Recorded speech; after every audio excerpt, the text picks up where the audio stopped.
The purpose of this video is to demonstrate how a slight modification to building the tail pitch link mechanism can make for a very smooth sliding tail slider. In this case, I'm going to use a very flimsy toothpick, and I will be moving the tail slider, and as you can see, the tail slider moves very smoothly.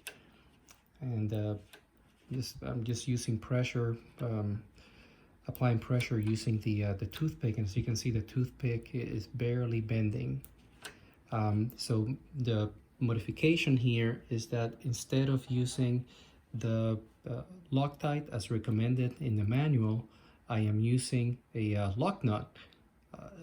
What the locknut allows me to do is to make a very fine adjustments so that I can secure the pitch link properly, but still allow for free movement. And the results speak for themselves. There's a very smooth tail.